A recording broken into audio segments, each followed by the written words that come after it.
Oh, hi. This is before the credits. That must mean that this video is sponsored by the lovely people at Cinemaniacs Home Media, where you can get your own home media. For example, I recently got my science project for a cool little Kino release and the wonderful Criterion release of Fast Times at Ridgemont High directly from their website. You can use the code that is on screen and down below in the description. It is CC10, Collector Creations 10, because it's 10% off their website.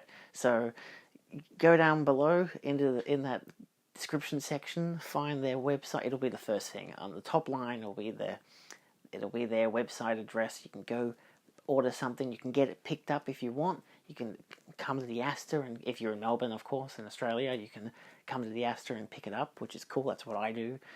It's great. They're wonderful people. Hell, they're doing this for the channel. Like, that's not usual. It's great, isn't it? It's cool. These people are great. So yeah, go to the website, use the coupon. That's, yeah. It's getting more awkward the longer I film this because I don't know how to do this. So either way, thank you to the Cinemaniacs for supporting the channel. And yeah, go support local home media peeps. Love it. Enjoy the video.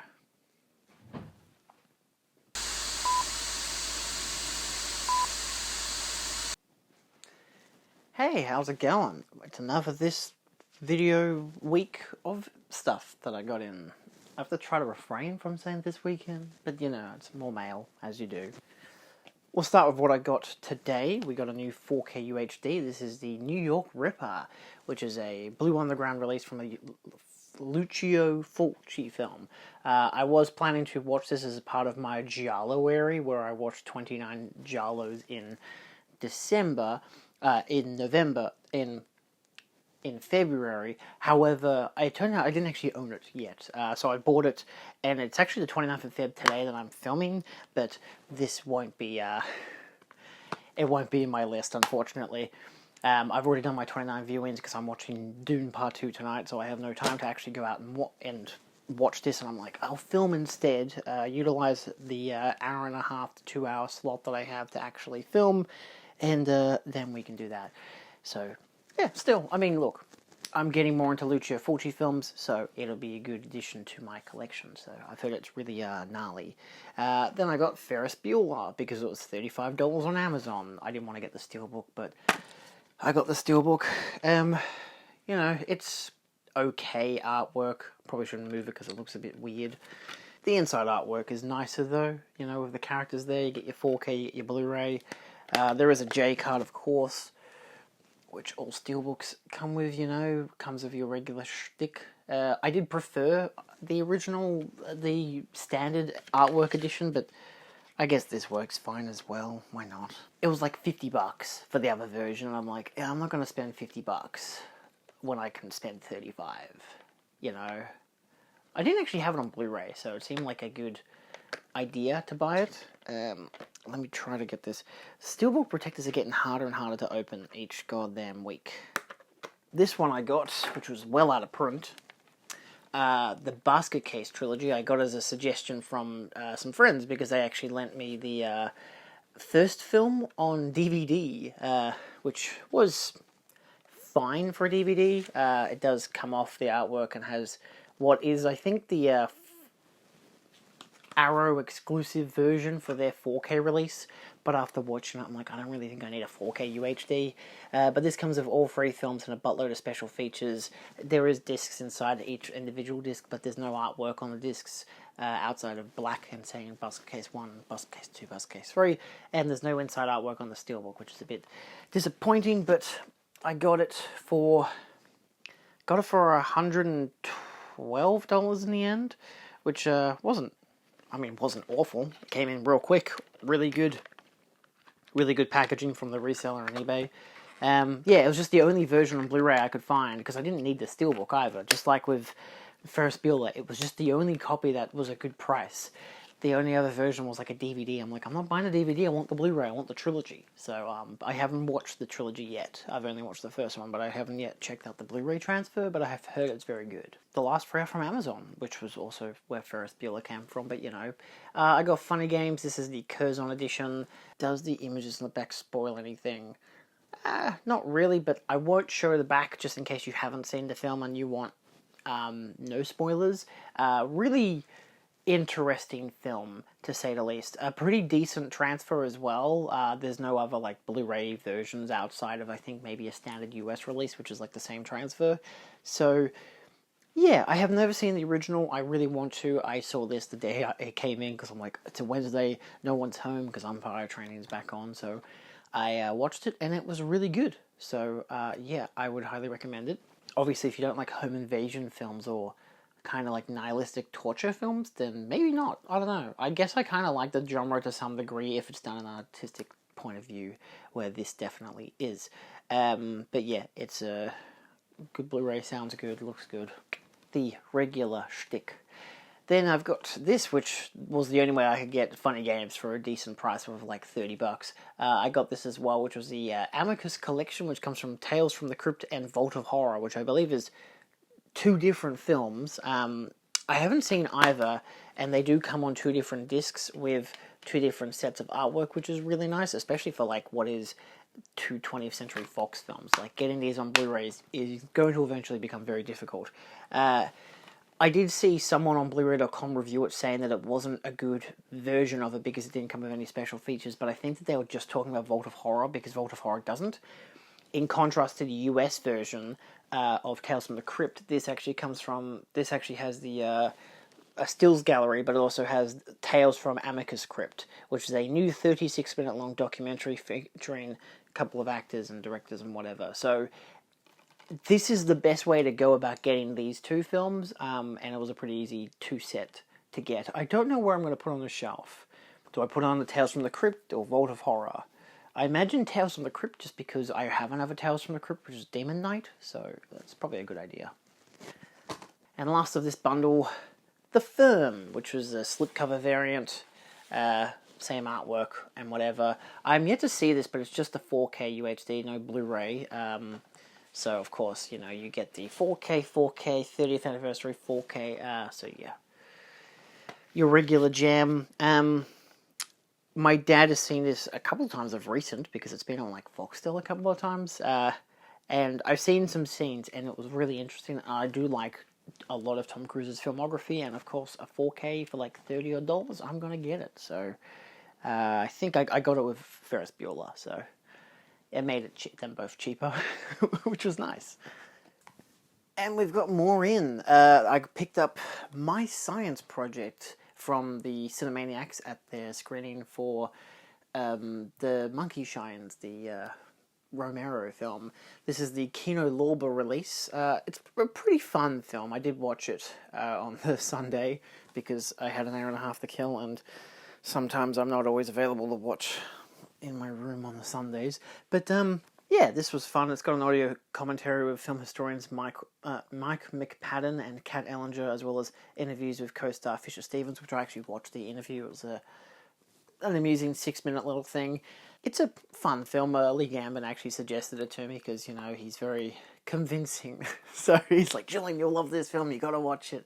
So I got it for $30, and I was like, yeah, it was fun. You know, it's not the best of the 80s like teen sci-fi films, like especially when you contrast it to such things like Back to the Future and whatever, but it's like, for what it is, it's not too bad, and it has a really fun final act where they just kind of go all out with basically everything that they kind of wanted to do, and had almost looks like they saved the budget to do. So yeah, and Dennis Hopper's in it, so it's pretty fun.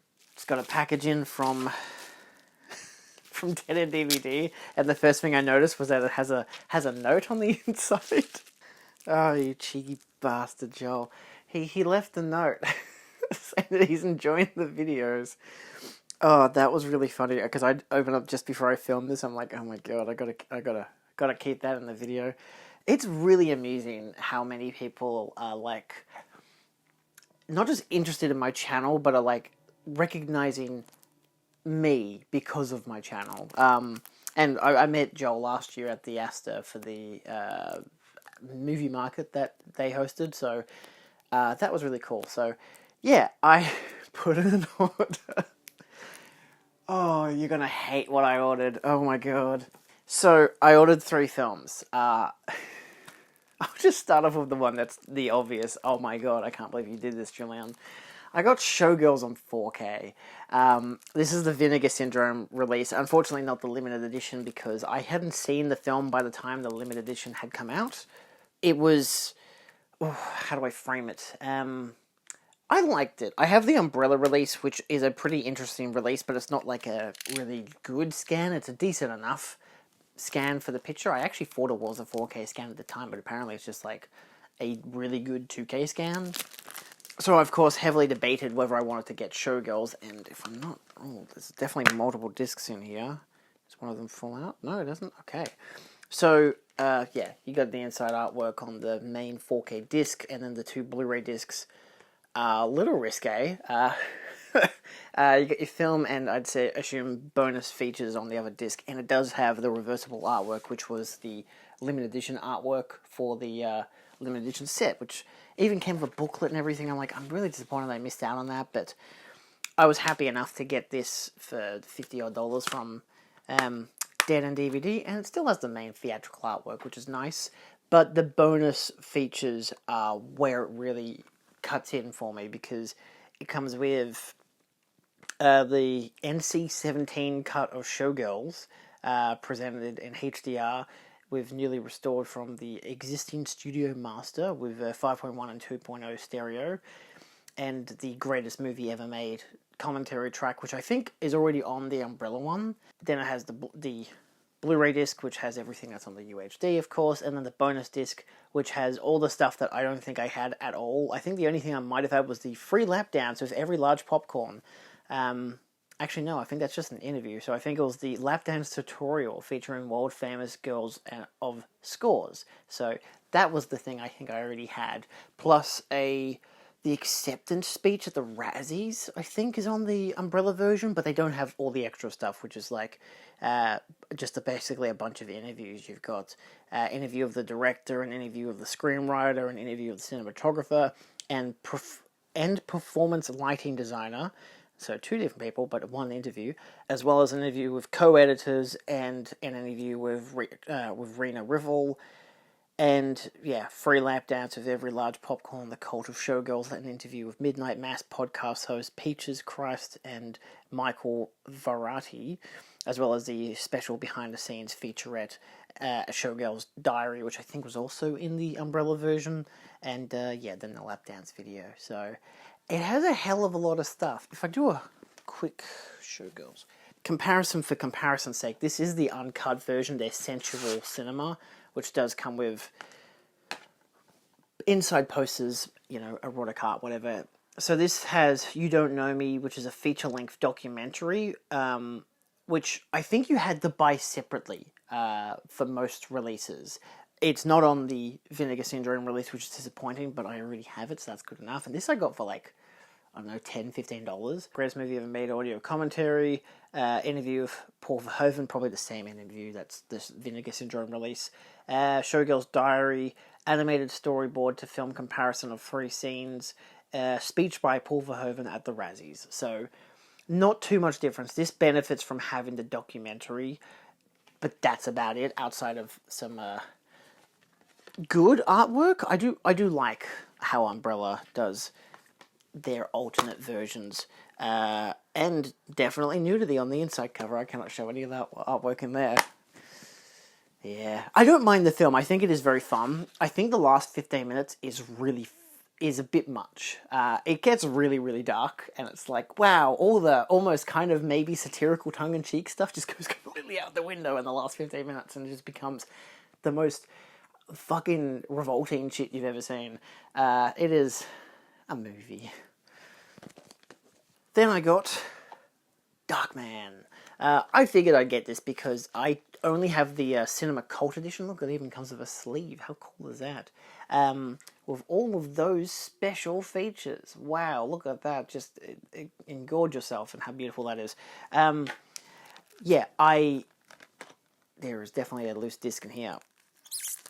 Where's that knife gone? It's in my pocket.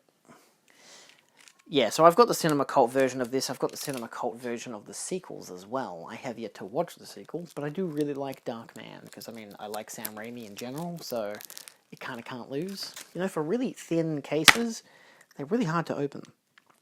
Okay, it's the 4K that's popped out. Oh, that's not good.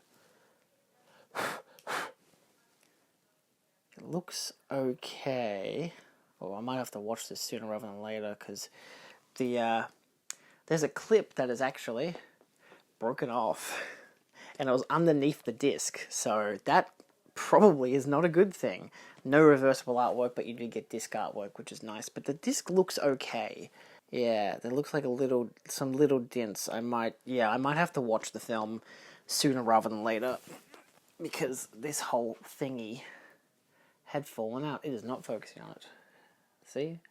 You know, the thing that goes there in the case, actually, where does it actually goes on the other side? It goes over here. So somehow, yeah, that's the little booklet clip. It's not even, you don't even need it. It doesn't even come with a booklet, so that's troublesome. But it's one of those things, actually, the disc just pops out naturally. That's really stupid. I might have to change the discs over, because I'd much prefer that the Blu-ray disc fall out than the 4K disc fall out. You know, that seems to be okay. So what do you get? New 4K restoration from the original camera negative in Dolby Vision, approved by director Sam Raimi and director of photography Bill Pope. New audio commentary with filmmaker and Darkman superfilm Josh Rubin. Audio commentary with Bill Pope. So that's not too bad for the 4K disc. On the Blu-ray, you also get a bunch of interviews and interviews and interviews and interviews. They've all got a special name, like The Name is Durant, The Face of Revenge. Interview. Vintage making of. Interviews that are probably all vintage. Actually, that's just, yeah, vintage featurettes, vintage interviews, and more vintage. Oh my god, there are so many vintage interviews. They print it twice. It says vintage making of featurette, but it says hyphen interviews with Sam Raimi, Liam Neeson, Frances McDormand, and more. And then vintage interviews with Sam Raimi, Liam Neeson, and Frances McDormand. I don't know why that's prompted twice. I feel like the making of has interviews, and then there's individual interviews. And then trailers, TV spots, and all the rest of the regular stuff. If you haven't seen Darkman, I really suggest it, especially if you like Sam Raimi, whether Evil Dead or Spider-Man. This is the... I had one person say the other day that it was the crossover blend between where Evil Dead meets Spider-Man. And I'm like, I don't really think so. It's very Spider-Man. Like, it's not really a crossover. It's not like a missing link. That's how they phrase it, a missing link. I don't know, it's just really fun. So, I gotta watch that soon. The last one is Hideki Evil Dead Trap 2. I have not seen the first one yet, but I think it was 88 Films? They're doing their releases look exactly like Radiance Films now. It's tripping me up. There's a name for it where they've got the paper that sleeves in on the sides, but that's about it. I don't know. It's for a new Japanese range or whatever. But they announced, Evil Dead Trap 1 and 2, and I compared the releases, and I believe, if I'm not wrong, there was a featurette on either disc, which was nice, but these releases, which is Unearthed Classic releases, had more to them. Or this second one definitely doesn't, because it only has original mono and stereo options, a photo gallery, and trailers. But the first film had a in-depth interview documentary kind of thing. So yeah, it's I don't know which one's the better release, because the 88 Films release has not come out yet. This is a really tight shrink wrap. So just in case it makes it seem like I'm going crazy trying to open this, I am going crazy trying to open this. Oh my god. There we go. Holy mother of mercy. So yeah, you get your sleeve, which is really nice. Pop out the regular artwork, which is exactly the same. And yeah, I've heard these are best to go in blind. There is no reversible artwork. That'll be fun to watch. I've heard these films are really crazy, so, and you know me, I like my Japanese horror films. I like a lot of horror films. I've got one more thing coming in, which should come in tomorrow, which will be in the next clip from Cinemaniacs. And, yeah, so let's jump into that. Second last, Express from the Cinemaniacs. I got Fast Times at Ridgemont High. This is a new 4K restoration that came out, I think, in 2021. Yeah, 2021. Because it has a Zoom call with the writer and director, moderated by filmmaker Olivia Wilde. I didn't actually watch that, but I did watch the other, what is it, blah, blah, blah, 1999 documentary featuring interviews of the cast and crew, which was reliving our Fast Times at Ridgemont High. I hadn't seen it before. It was fun. You know, I'm not huge on the whole teen American high school genre, but there were reasons why I wanted to watch it. But it was actually really fun. I was surprised by how much I liked it. You know, you got your regular look for all the text and your nice, fun artwork. Really good transfer. A pretty fun, solid flick, honestly. I really enjoyed it. So that was, Express from them, which was really cool. And last but not least, I actually went to Den and DVD. Oh my god, I left the house. I had a day off work. This is my day off work. I'm filming right now. I picked up some mail. Well, not even some mail. I was just like, hey, can I just stop by? So I did. So these are brand spanking new. We've got In the Heat of the Night and The Shootist. Yeah, this is the one I really wanted to get because I'd forgotten that Arrow were doing a release of The Shootist, and I was like, oh my god, I need The Shootist, because Dad loves The Shootist, and he's like, very adamant, like, oh, if they ever have a release of The Shootist on Blu-ray, you have to get The Shootist. So I got The Shootist, so he'll be very happy to see that when he gets home from work. But, you know, I don't like just buying one thing or two things. I was like, oh, I'll see what else they have. And it's a really hot weekend. It's 30 degrees currently. It's 36 this weekend for, like, all 3 days. I say all three because it's Labor Day weekend. Oh, contextualizing when I'm filming. So I got, of course, In the Heat of the Night because I have not seen it and I figured it's a hot one this weekend. How about we watch a hot one? What else does this have? So it has some really nice artwork.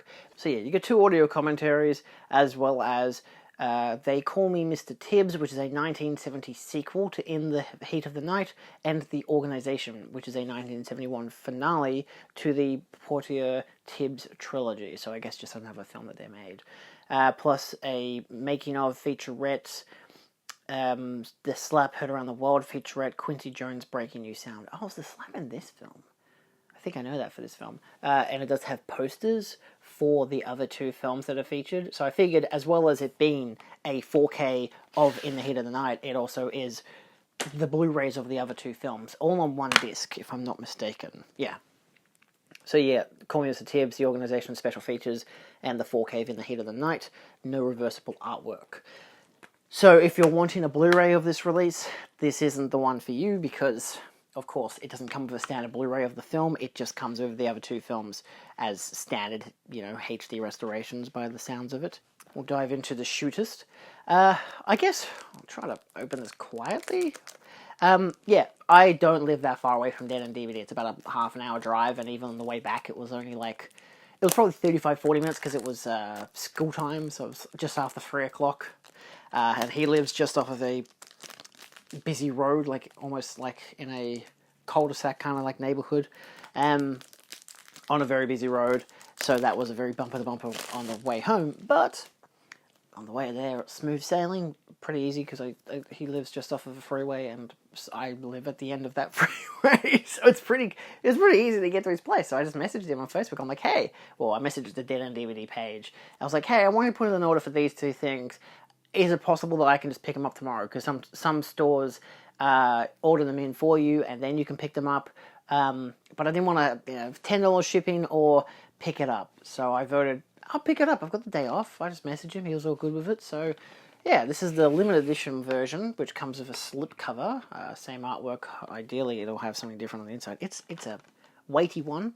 It's Region A, which is worth noting because this was only released in the US, hence why I got it from Dead End, because it was like, it's one of those Paramount releases like Barbarella where I'm like, I have to import it from the US or get it from a local store which will have a Region A version, because US exclusive, isn't that great? New 2K restoration by Arrow Films from the original 35mm camera negative, high definition Blu-ray transfer, original lossless mono, then you get subtitles, brand new audio commentary, Then you get a video essay, an interview, an appreciation of the score from a film composer slash film historian, another video essay about the film, an archival featurette, and then the booklet and all the other jazz, as it says there, if you're not already well aware. I will note, just for the sake of it, I haven't seen this film before.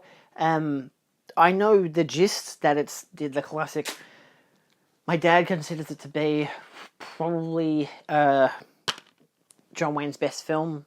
He prefers it over the one that won him the Oscar, I think. I think there was one that he'd done just before True Grit that he should have won the Oscar for, and I think it was I